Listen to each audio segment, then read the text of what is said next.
നമസ്തേ. ഒരു വ്യക്തി തൻ്റെ ശരീരത്തോടും ആത്മാവോടും കൂടിയിരിക്കുന്ന സാധാരണ ജീവിതം ജീവിച്ചു പോരുന്ന അവസ്ഥയിൽ നിന്നും ഏതെങ്കിലും രീതിയിൽ അയാളിലൊരു പരിവർത്തനം വരും വിചാരിക്കുക. അതായത് ശരീരവും ആത്മാവും തമ്മിലുള്ള കൂടിച്ചേരുന്നതിൻ്റെ ഇടയിൽ ഒരു പരിവർത്തനം വന്നിരിക്കുക. ആ പരിവർത്തനത്തിൻ്റെ ഭാഗമായിട്ടാണ് ഇവിടെ ഒരു മുക്തി പദം എന്ന് ഉദ്ദേശിക്കുന്ന ഒരു തലമുണ്ട്.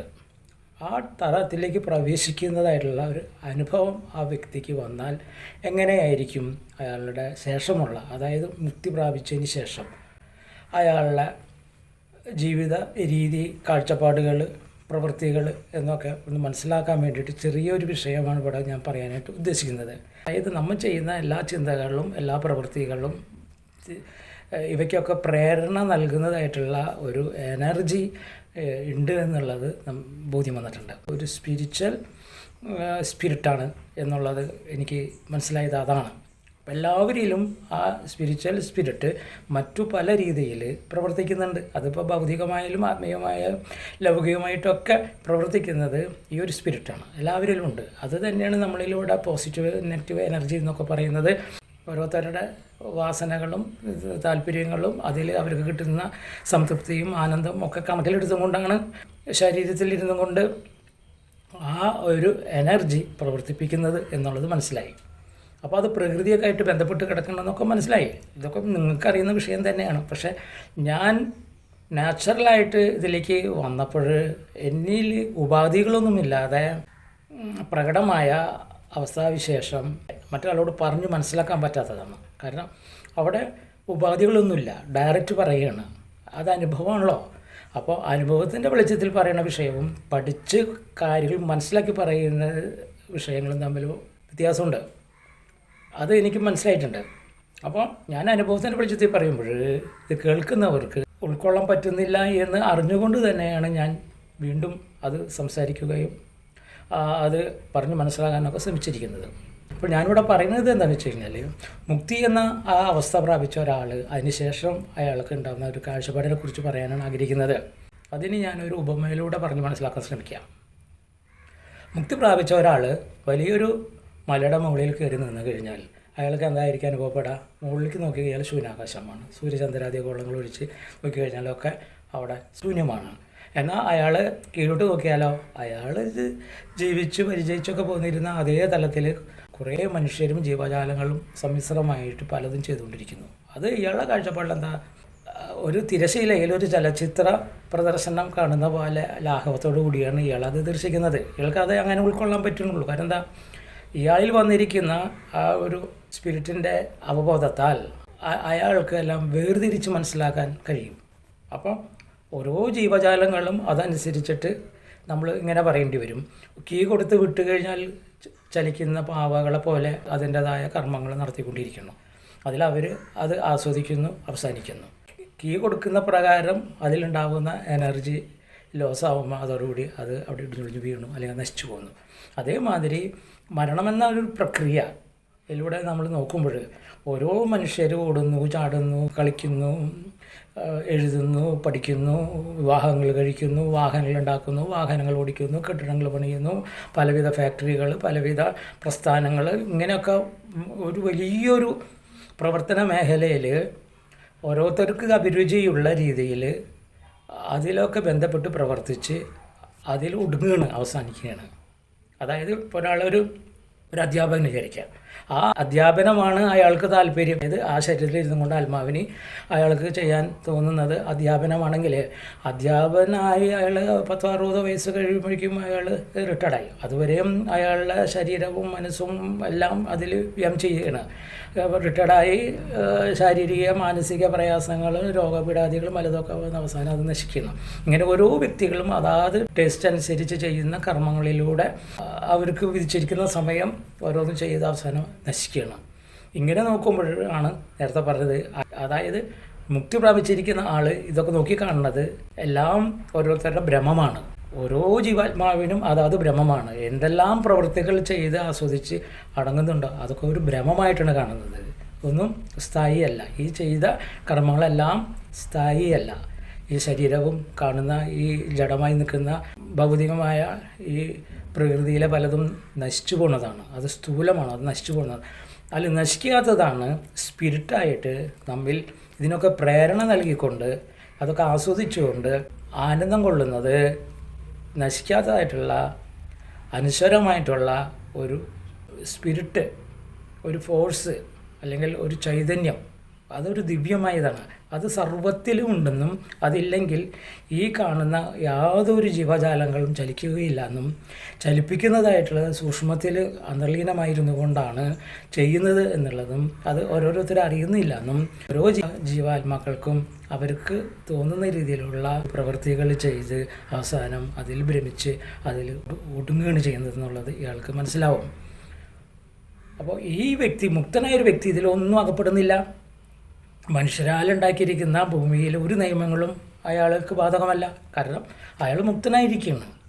അയാൾക്ക് ഇവിടെ നിന്ന് ഒന്നും നേടാനില്ല, ഒന്നും കൊണ്ടുപോകാനില്ല, ഇവിടെ ശാശ്വതമായതൊന്നുമില്ല എന്നുള്ള നല്ലൊരു തിരിച്ചറിവ് സദാ അയാൾക്ക് അറിയാൻ പറ്റും. അപ്പോൾ അതുകൊണ്ട് അയാൾ ഈ ഭ്രമങ്ങളിലൊന്നും അയാൾ പെടുന്നില്ല. അയാൾ എന്താ വിചാരിക്കുന്നത്, ഈ കാണുന്ന മനുഷ്യരെല്ലാവരും അപ്പുറമൊന്നും ഇവർ ചെയ്യുന്നില്ല, ചിന്തിക്കുന്നില്ല എന്നുള്ളതാണ്. അത് ഇയാൾക്ക് അത് ബോധ്യപ്പെടുന്നത് ഇയാളിൽ ഈ ഒരു സ്പിരിറ്റ് ബോധമായി അറിവായി രൂപം കൊള്ളുമ്പോൾ ആത്മാവിനാലാണ് ഇതൊക്കെ തിരിച്ചറിയുന്നത്. അതിൽ ശരീരം ഉപയോഗിക്കുന്നുണ്ടെങ്കിലും ആത്മാവിനാലാണ്. ആത്മാവ് പോയ പിന്നെ ശരീരമില്ലല്ലോ, ബുദ്ധിയും ഇല്ല, ബോധവും ഇല്ല, യാതൊരു കർമ്മ പരിപാടികൾ ചെയ്യാനായിട്ട് ഇന്ദ്രിയങ്ങളൊന്നും പിന്നെ അവിടെ ഇല്ല. അതെല്ലാം നശിച്ചു പോകുന്ന കാണുന്നത്. അപ്പം നശിക്കാത്ത ഒരു വസ്തു എന്താണ്? അതാണ് ഈ സ്പിരിറ്റ്.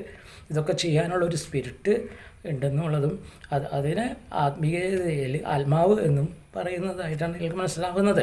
അപ്പോൾ ഇയാൾ ഈ മുക്തനായ വ്യക്തി പിന്നെ മറ്റു യാതൊരു മനുഷ്യരാലുണ്ടാക്കിയിരിക്കുന്ന ഒരു കർമ്മങ്ങളിലും ഇയാൾ ചെന്ന് പതിക്കാനോ ഇയാൾക്ക് ചെന്ന് ചെയ്യാനോ അങ്ങനെയുള്ളൊരു സംഭവങ്ങളൊന്നും പിന്നെ ഇയാളുടെ ഭാഗത്തു നിന്ന് ഉണ്ടാകുന്നില്ല. ഇയാളിതെല്ലാം കണ്ട് ഒരു കാഴ്ചക്കാരനെ പോലെ ആസ്വദിക്കുകയാണ്. അയാളാണ് ശരിക്കും ജീവിതം ആസ്വദിക്കുന്നത്. അപ്പോൾ ഇയാൾ ഇതിൽ നിന്നൊക്കെ മാറി നിന്ന് ഒരു വീക്ഷിച്ചും കൊണ്ടിരിക്കുന്നതിൻ്റെ പേരിൽ, ഈ കർമ്മങ്ങളൊന്നും ചെയ്യാത്തതിൻ്റെ പേരിൽ ഇയാൾക്ക് ഇതിൻ്റേതായിട്ടുള്ള ഒരു ദോഷങ്ങളും ഇയാളെ ബാധിക്കുന്നില്ല. പക്ഷേ ഇയാൾ അറിവിനാൽ ഇതെല്ലാം കണ്ട് ഇയാൾ മനസ്സിലാക്കുകയാണ് ചെയ്യുന്നത്. അപ്പോൾ ഈ സത്യം സാക്ഷാത്കരിച്ച്, അതായത് ബോധ്യപ്പെട്ട് ഇയാൾ അനുഭവവേദ്യ അറിയുന്ന ഈ വിഷയങ്ങൾ മറ്റുള്ളവരോട് ഷെയർ ചെയ്യാമെന്ന് വിചാരിച്ചാൽ, പറഞ്ഞ് മനസ്സിലാക്കാമെന്ന് വിചാരിച്ചാൽ നടക്കുന്ന കാര്യമല്ല. കാരണം അയാൾ നാച്ചുറലായിട്ടാണ് പറയുന്നത് കാര്യങ്ങൾ, വളച്ചൊടിക്കണമൊന്നുമില്ല. അതിന് വേണ്ട മറ്റുള്ള അതൊന്നും കൂട്ടുപിടിക്കുന്നുമില്ല. അതൊക്കെ വിട്ടല്ലോ, അതൊക്കെ മുക്തനായ ഒരു വ്യക്തിയിൽ വരില്ലല്ലോ. മുക്തി എന്ന് പറയുന്നത് പൂർണ്ണമായിട്ടുള്ള മുക്തിയാണ്. അത് ഇയാൾ അതേ രീതിയിലാണ് ഇയാൾ സറണ്ടർ ചെയ്തിരിക്കുന്നത്. അങ്ങനെ സറണ്ടർ ചെയ്തതിൻ്റെ പേരിലാണ് പൂർണ്ണമായും ഇയാൾ ആ ഒരു എനർജിയെ, അതായത് ഇവിടെ നമ്മൾ ദൈവമോ അല്ലെങ്കിൽ മറ്റു ഏതെങ്കിലും കാണുന്ന രീതിയിലുള്ള സർവ ചൈതന്യത്തിൻ്റെയും കാരണമായിരിക്കുന്ന അതിൽ ഇയാൾ പൂർണ്ണമായിട്ട് സറണ്ടർ ചെയ്യാന്ന് പറയുമ്പോൾ ഇയാളുടെ യുക്തിക്കോ ഇയാളുടേതായിട്ടുള്ള വേറെ ഏതെങ്കിലും ചിന്തകൾക്ക് അവിടെ പ്രസക്തിയില്ല. അതെല്ലാം ഒന്നിൽ സമർപ്പണം ചെയ്യണം. പൂർണ്ണമായിട്ട് സറണ്ടർ ചെയ്യുന്ന പറഞ്ഞതാണ്. പിന്നെ അയാൾക്ക് അയാളുടേതായിട്ടുള്ള ഒരു ലക്ഷ്യമില്ല. അയാളെ നയിക്കുന്നത് നമ്മൾ ഏതൊന്നിനെ വിശ്വസിച്ചോ മനസ്സിലാക്കിയോ അതിൽ സറണ്ടർ ചെയ്യുമ്പോൾ പിന്നെ അതിനാലാണ് അയാൾ മുന്നോട്ട് പോയിക്കൊണ്ടിരിക്കുന്നത്. ഈ തിരിച്ചറിവ് ഇയാൾക്ക് നല്ലവണ്ണം ഉണ്ടാവും. അതുകൊണ്ടാണ് ഇയാൾ സ്വയമായിട്ട് പല കാര്യങ്ങളിൽ നിന്നും മാറി നിന്നും കൊണ്ട് സിറ്റുവേഷൻ മനസ്സിലാക്കി തന്നെ, അതായത് ഈ ശരീരത്തിൽ ഇരുന്ന് ഉള്ളിലിരുന്ന് തനിക്ക് അഡ്വൈസ് ചെയ്യുന്ന, അതായത് ആത്മാവ് അറിവായി ഇരുന്ന് ഈ ഇന്ദ്രിയങ്ങളെയും ബോധത്തെയും മറ്റു പല കർമ്മ പ്രേരണയ്ക്കൊക്കെ കാരണമായിരിക്കുന്ന അതാണ് ഇതിൻ്റെയൊക്കെ പിന്നിൽ പ്രവർത്തിക്കുന്നത് എന്നുള്ളൊരു പൂർണ്ണമായൊരു തിരിച്ചറിവ് വന്നു കഴിഞ്ഞാൽ പിന്നെ അതിനാണ് അയാൾ ഡിപ്പെൻഡ് ചെയ്യുന്നത്. തൻ്റെ യുക്തിയൊന്നല്ല അവിടെ. അപ്പോൾ സാഹചര്യങ്ങളനുസരിച്ചാണ് പോയിക്കൊണ്ടിരിക്കുന്നത്. അങ്ങനെ ക്രമത്തിൽ ഈ ഒരു ആത്മാവ്, അതായത് സർവ്വജീവജാലങ്ങളെയും അറിവിൻ്റെ രൂപത്തിൽ നയിക്കപ്പെടുന്ന ആ സംഭവം ഇയാളെയും ഇയാളുടെ ശരീരത്തെയും ഇയാളുടെ ബോധത്തെയും ഇയാൾ ചെയ്യേണ്ട പല കാര്യങ്ങളെയും മുൻകൂട്ടി മനസ്സിലാക്കി കൊടുക്കുന്ന രീതിയിൽ ആ ഒരു ആത്മാവ്, അതായത് ഇയാളെ നയിക്കുന്നത് ആ ചൈതന്യമാണെന്നുള്ള തിരിച്ചറിവ് അയാൾക്കുണ്ടാവും. അപ്പോൾ പിന്നെ അയാൾക്ക് പിന്നെ അവിടെ വേറെ ഒന്നും നോക്കാനില്ല. കാരണം എന്താ വെച്ച് കഴിഞ്ഞാൽ ഇയാളൊരു നിയമം പാലിക്കുന്നില്ലല്ലോ. ഇയാൾ സ്വതന്ത്രനായിരിക്കല്ലേ, ആത്മാവിൽ സ്വതന്ത്രമായിരിക്കണം ഇയാൾ. ആ ശരീരത്തിൽ ഇയാൾ ഫ്രീ ആയിട്ടിരിക്കുകയാണ്, വിശാലമായിട്ടിരിക്കുകയാണ്. അയാൾക്കൊരു കണക്കൂട്ടലുകളൊന്നുമില്ല. മറ്റുള്ളവരെ മാതിരി അത് ചെയ്യണം, ഇത് ചെയ്യണം, അത് പഠിക്കണം, ഇത് പഠിക്കണം എന്നൊക്കെ ഉള്ള പ്രവൃത്തികൾ ചെയ്ത് അതിൽ ആനന്ദിക്കുന്ന രീതിയിലുള്ള കാര്യങ്ങളൊന്നും ഇയാൾക്കില്ല.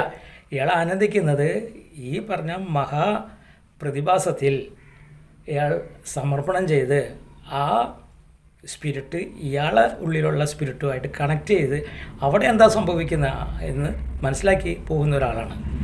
ഇപ്പോൾ മനസ്സിലായല്ലോ. അപ്പോൾ അയാളെ അനുഭവപ്പെടുന്ന ആ സംഭവം സാധാരണക്കാരോട് പറഞ്ഞാൽ മനസ്സിലാവില്ല. അവർക്കത് മനസ്സിലാക്കണമെങ്കിൽ അതിനെ പറ്റുന്ന തെളിവുകൾ വേണം, ഗ്രന്ഥങ്ങൾ വേണം, അനുഭവസ്ഥരായവർ വേണം. അതെങ്ങനെ? ഇയാളെ സംബന്ധിച്ചിടത്തോളം ഈ ഭൂലോകത്ത് അയാളേ ഉള്ളൂ, ഒക്കെ വ്യത്യസ്തരാണ്.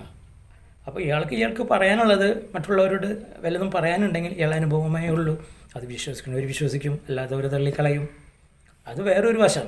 പക്ഷേ ഇയാൾ പറയാനുള്ള സ്വാതന്ത്ര്യവും അയാൾ അനുഭവിച്ചതും സത്യസന്ധതയോടുകൂടി പറയുമ്പോൾ അത് നല്ല മനസ്സാൽ സ്വീകരിക്കാൻ പലർക്കും കഴിയില്ല.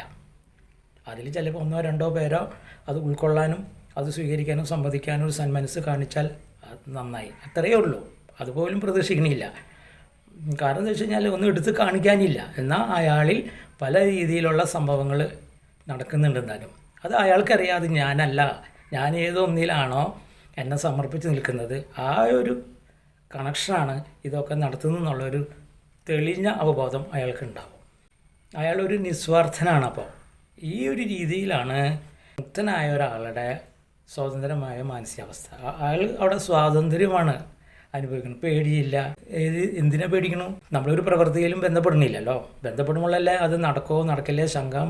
പിന്നെ അത് ഇഷ്ടപ്പെടുന്നവർ, ഇഷ്ടപ്പെടാത്തവർ, പിന്നെ അതിനെക്കുറിച്ച് പിന്നെ അതിൻ്റെ പിന്നാലൊക്കെ പോയി പല രീതിയിലുള്ള ബുദ്ധിമുട്ട് സഹിക്കേണ്ടി വരും. ഇയാളെ സംബന്ധിച്ചിടത്തോളം ഇയാൾ അതിലേക്കൊന്നും പോകുന്നില്ല. ഇയാൾ അതിൽ നിന്നൊക്കെ മുക്തമായി. മുക്തം എന്ന് പറയുന്ന സർവ്വകർമ്മ ചിന്തകളിൽ നിന്നൊക്കെ തന്നെ, പ്രവൃത്തിയിൽ നിന്നൊക്കെ തന്നെയാണ് മുക്താവുന്നത്.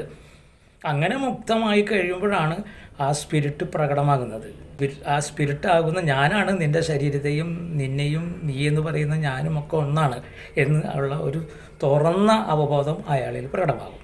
അപ്പോൾ കാതലായ എന്തോ ഒന്ന് ഇതിൻ്റെ എല്ലാ സർവ്വ ജീവജാലങ്ങളും പ്രകാശിപ്പിക്കുന്നതിന് എൻ്റെ ഉള്ളിൽ കാതലായ എന്തോ ഉണ്ട്, അതൊരു സ്പിരിറ്റായിരിക്കണം, അല്ലെങ്കിൽ അതൊരു എനർജി ആയിരിക്കണം എന്നൊക്കെ ഇയാൾക്ക് മനസ്സിലായിട്ടുണ്ടാവുമല്ലോ. അപ്പോൾ അയാൾ എനർജിയാണ് അന്വേഷിക്കുന്നത്, അല്ലാതെ മറ്റുള്ളവർ ചെയ്യുന്ന പോലെ ആ എനർജിയെ ഉപയോഗപ്പെടുത്തുകയോ ദുരുപയോഗപ്പെടുത്തുകയോ എന്നുള്ള ചെയ്യുന്നില്ല. ആൾക്കാരോടൊന്നും ആഗ്രഹമില്ല. അയാൾക്ക് അറിയേണ്ടത് അതെന്താണ് ആ സത്ത്. ഓരോ ശരീരത്തിലും അത് അതിൻ്റെതായ അറിവിൻ്റെ രൂപത്തിൽ അത് എങ്ങനെ പ്രകടമാകുന്നു, അതിന് ഏത് രീതിയിലാണ് അതിൻ്റെ സ്പിരിറ്റ് നൽകിക്കൊണ്ടിരിക്കുന്നത്, അതെങ്ങനെയാണ് അത് വന്നു ചേരുന്നത് എന്നൊക്കെയുള്ള കുറേ അറിവുകളാണ് അയാൾ നേടാൻ ആഗ്രഹിക്കുന്നത്. ഇതാണ് ജ്ഞാനം. ജ്ഞാനത്തിൽ പ്രധാനം ആത്മജ്ഞാനമാണെന്ന് പറഞ്ഞതാണ്. സ്വന്തം അസ്തിത്വത്തെ അറിയുക. അസ്തിത്വമാണല്ലോ നമ്മൾ ഈ പറയുന്ന എനർജി. ആ എനർജി പോസിറ്റീവായിട്ടും നെഗറ്റീവായിട്ടും പ്രവർത്തിക്കണമെന്നുള്ളൂ. അത് ആത്മാവിൻ്റെ രൂപത്തിൽ ഇപ്പോൾ പറഞ്ഞില്ല, ഇപ്പോൾ ദേവഗണങ്ങളായാലും ഭൂതഗണങ്ങളായാലും പ്രേതഗണങ്ങളായാലും പിതൃഗണങ്ങളായാലും ഏതെല്ലാ മണ്ഡലങ്ങളിൽ എന്തൊക്കെയുണ്ടോ അവിടെ ഒക്കെ ഈ ഒരു സ്പിരിറ്റാണ് പ്രവർത്തിക്കുന്നത്. വ്യത്യസ്ത നാമരൂപങ്ങളെന്നാണെന്നുള്ളത് മനസ്സിലാക്കി കഴിഞ്ഞു.